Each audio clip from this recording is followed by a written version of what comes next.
First of all, there are a few people we need to thank. Miami-Dade County, the City of Miami, and especially the Miami-Dade Police Department and the City of Miami Police Department. We'd also like to thank St. Brendan's Catholic Church, Father Fernando, Father Alvarez, Christopher Columbus High School, Brother Kevin, Father Rumen, and La Ermita.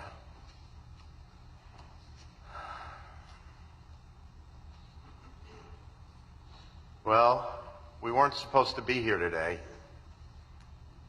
As you all know, we tragically lost a giant who was one of the bright lights of our Marlins organization, the City of Miami, and for Cuban people everywhere. His story was representative of and inspiring to millions across the world. He worked so hard to experience the American dream and ended up being its very embodiment. I was fortunate enough to play a significant role in Jose's life, as he did in mine. I was there when he got called up. I was there when he pitched his first big league strike. I was proud to be there when he reunited with his grandmother. And I was there when he won the Rookie of the Year award. No doubt it would have been the first of many of such accolades. I was blessed to have gotten to know not only the player with the golden arm, but also the man. While some of us saw him as provocative, I didn't.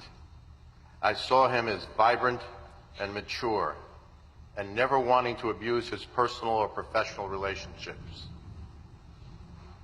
He respected generosity and in turn gave it back in spades, with his magnetic smile that could light up a ballpark.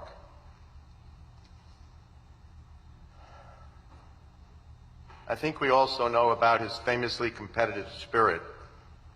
For evidence of this, one need look no further than his last at-bat of the season 2 years ago.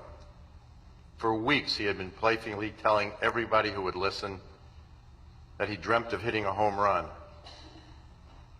Not having done it as the season drew to a close, this ace, who was normally better known for his fastball, crushed it into the stands, smiling broadly at us as he rounded the bases. This was the magic of Jose. He set the standard for making baseball fun.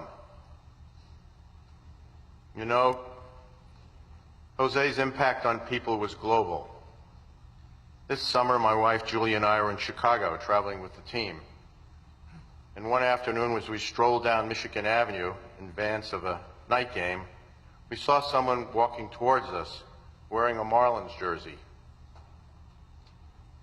As he got closest, we noticed it said Fernandez on the back. So we stopped him to inquire if he was going to attend the Cub game that night. He explained in a very thick Dutch accent that he'd flown here from Holland, specifically to see his favorite player, Jose. He saved up his money. How far and wide the admiration went for Jose. Athletically, he was clearly a superstar who would have gone on to achieve incredible heights in this game. He passed far too young, like other greats, such as Thurman Munson, Roberto Clemente, and so many others. But more importantly, he was a superstar human being.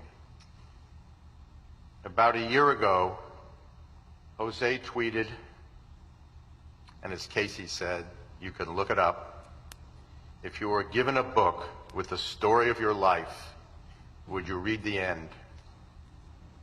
Well, I prefer not to think of this tragedy as the end of his life, but rather the beginning of his legend, his memory, and his love that will endure forever.